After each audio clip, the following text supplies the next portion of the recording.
जो प्रभु के सामने माया करने आया था, वो स्वयं को ही माया में उलझा हुआ पा रहा है। नारायण नारायण। लो, अब तो तुमने दंडवत प्रणाम भी कर लिया। माया भी कथा भी उपहार में दे दी। तुम चाहते क्या हो वामासुर? मेरी शरण में आना है क्या?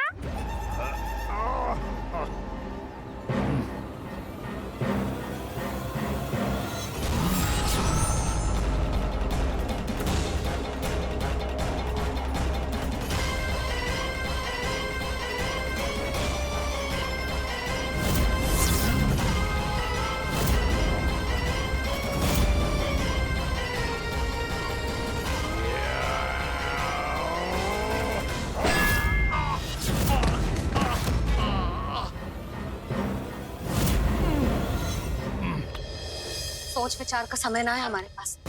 अपने बालकों की रक्षा के लिए इसी क्षण में निकलना होगा। और वो छलिया किसी का भी रूप धारण कर सकते हो। सुलक्षणा तेरा, शांति तेरा या मेरा, किसी का भी रूप धारण करके हमें भ्रमित कर सकते हो। इसीलिए हमें सतर्क रहना होगा। समझ आई? चलो।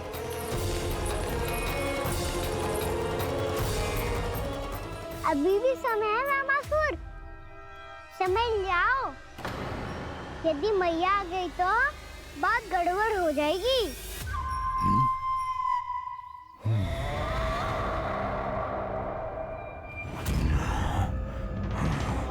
मुझसे झूठ का कोई लाभ नहीं होगा। वामासुर, स्मरण करो तुम कौन हो? मायासुर का पुत्र हूँ मैं। अपने स्वामी महाराज कंस का सेवक हूँ और तुम्हारा हूँ मैं काल।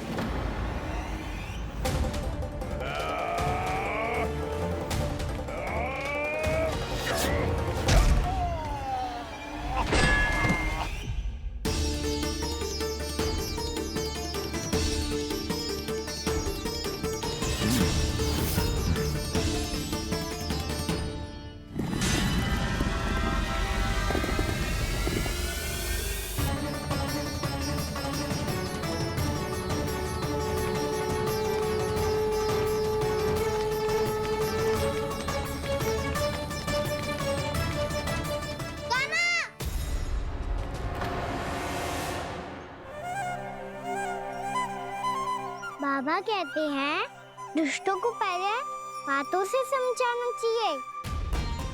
फिर भी ना माने तो अस्त्र ना उठाना दृढ़ता होती है।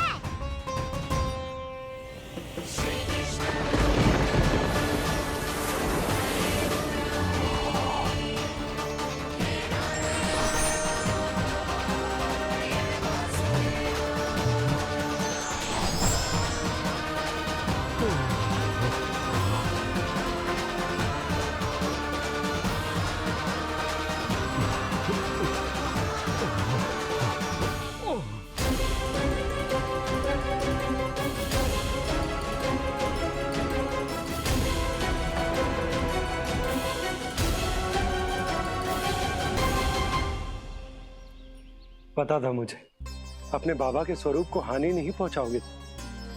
सही कही तुमने। पिता की छवि ही पिता के समान भी आनंदीय होती है। वामासुर, वामासुर। ये मैं अपने वास्तविक रूप में कैसे आ गया?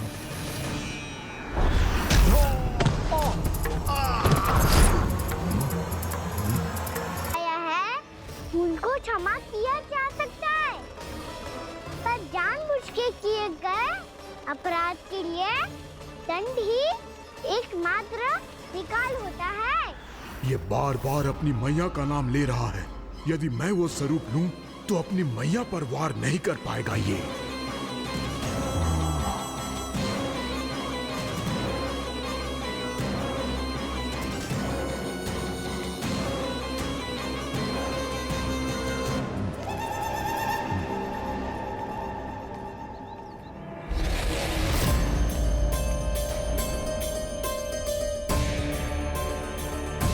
लल्ला, मैं तेरी मैया हूँ, अपनी मैया को मारेगा?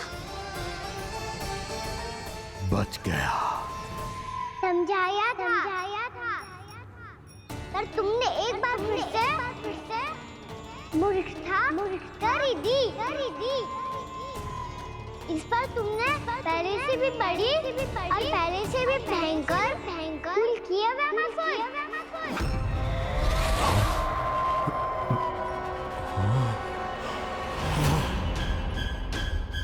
ये क्या हो रहा है मुझे? बार बार मेरा रूप क्यों बदल रहा है? ममता को समझे बिना अधिक समय तक मैया का स्वरूप हरण करके नहीं रख पाओगे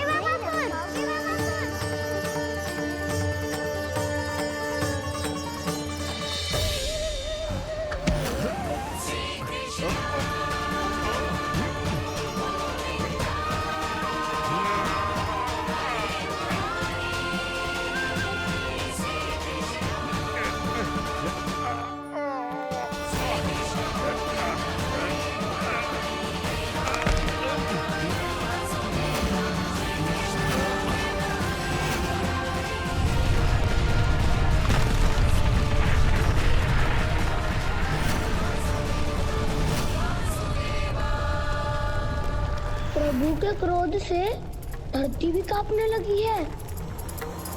पुत्र को मारने के उद्देश्य से एक माँ का रूप लिया तुमने। ये ममता का और मेरी मैया का घोर अपमान है रामासुर।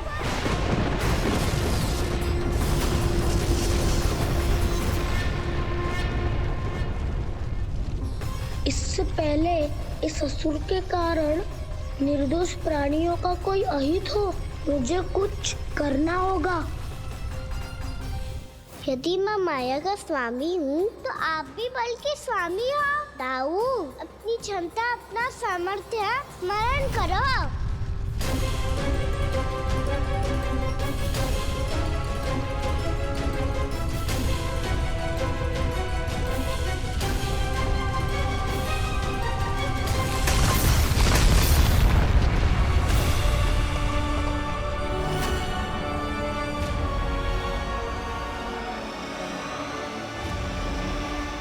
अद्भुत बलदाऊ, अद्भुत। अपने बल का उचित प्रयोग करके आपने प्राणियों को हानि होने से बचा लिया और ये भी सिद्ध कर दिया कि इस युग में आपसे अधिक बलवान और कोई नहीं होगा। आज से आप बलदेव के नाम से भी जाने जाएंगे। आज से आप बलदेव के नाम से भी जाने जाएंगे। आपके चरणों का ये चिन्ह युगों युगों तक आपके बल की कथा कहता रहेगा। बलराम का चरण चिन्ह।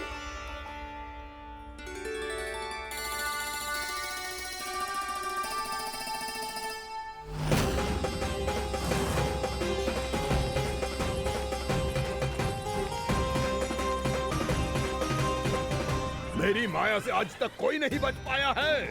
एक बार मुझे छोड़कर देखो, फिर पता चलेगा कि मैं हूँ कौन। पहले ये तो देख लो कि मैं कौन हूँ।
कुछ वरन आया हुआ मसूर।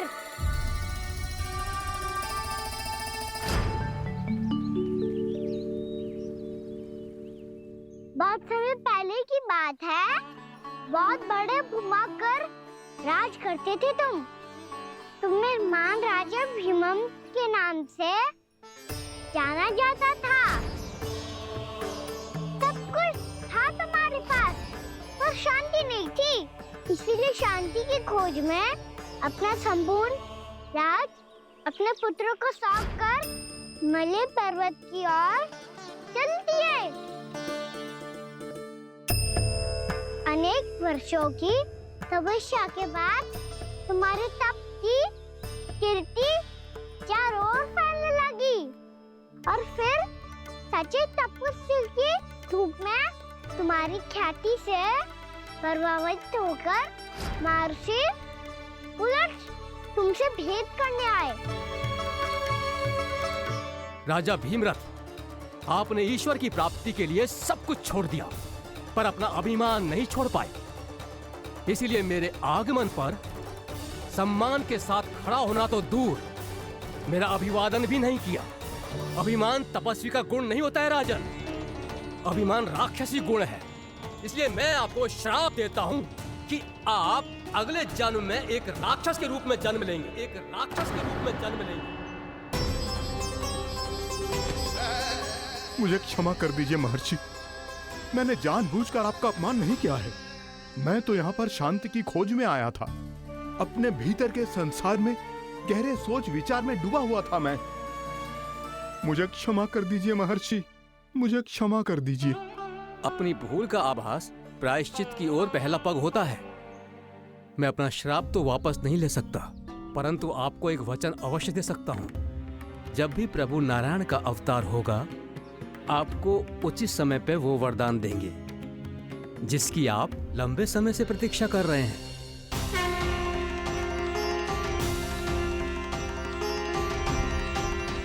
प्रभु, आपने मेरी आंखें खोल दी।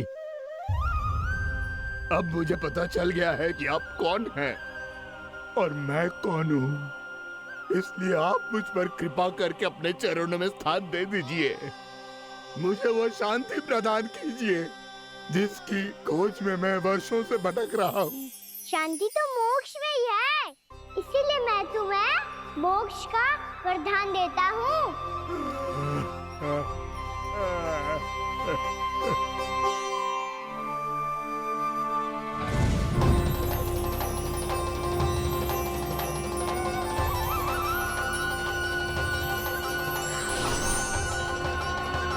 प्रभु की ये लीला सदैव स्मरण रखी जाएगी।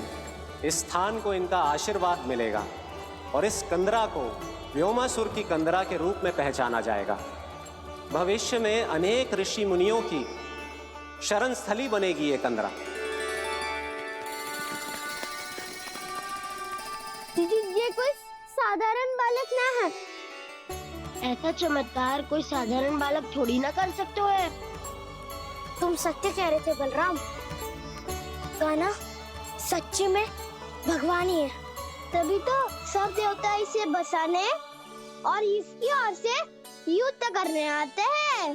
तुम सब ऐसे आंखें फाड़ के क्यों देख रहे हो मुझे?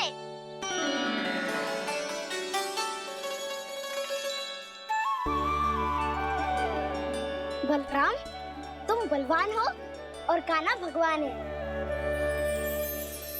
दूर दूर तक कोई दिखाई न दे रहा है। ना जाने किस हाल में होंगे बालक। कहीं हम ही तो मार्ग ना भटक गए शीघ्रता के चक्कर में। अब तो एक पग भी ना चलो जा रहे हो। जल, किसी के पास जल है क्या? कंठ तो मेरा भी सूख रहा है मौसी। भाभी, निकट ही जमुना जी है, कहूँ तो वहाँ से जल ले आओ। मैं भी जा रही हूँ भाभी, एक से भले दो। हाँ चल। शीघ्रता से आओ। हाँ।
जानकी, जानकी,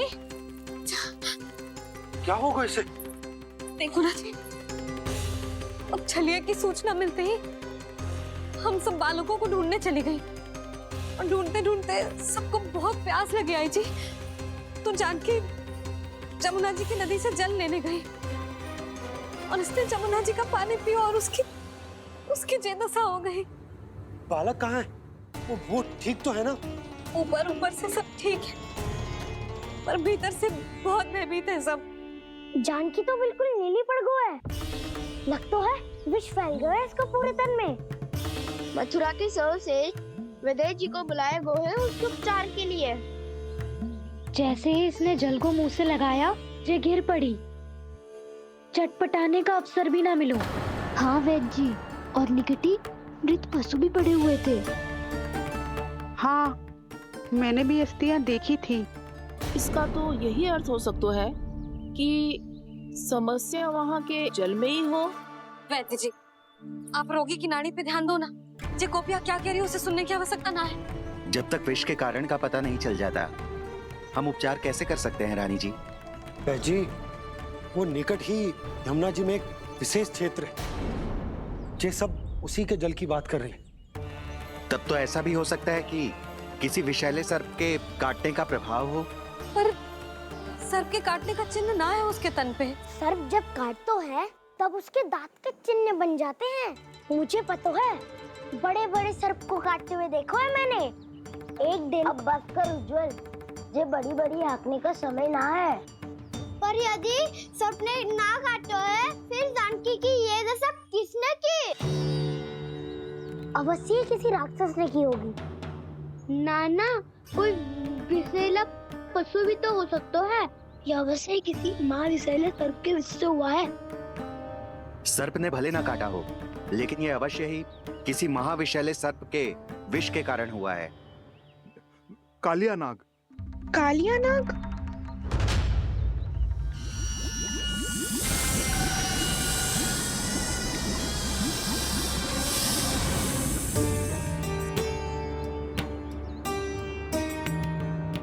संकेतों से तो ऐसा लगता है कि जानकी ने कालिया नाग के क्षेत्र के विशाल जल पी लियो है। कालिया नाग एक लोक श्रुति है, कल्पना में गढ़ी हुई एक कथा, और कछु न है। हमें जाके पता लगाना पड़ेगा। पर हमें वहां जाने से मना किया है ना बड़ों ने। उज्जवल सही कह रहे हो है। इस समय जानकी के स्वास्थ्य से अधिक महत्वपूर्ण और कछु ना है। जानकी हमारे लिए ही जलाने गई थी जी। ना मैं उसे जाने देती ना जैसा वो तो। वैद्य जी, आप शीघ्र कछु करो, कैसे भी कछु भी करो, पर इसके प्राण बचा लो। यशोदा, धैर्य रखो, श्री नारायण पर विश्वास रखो, वो सब ठीक करते हैं।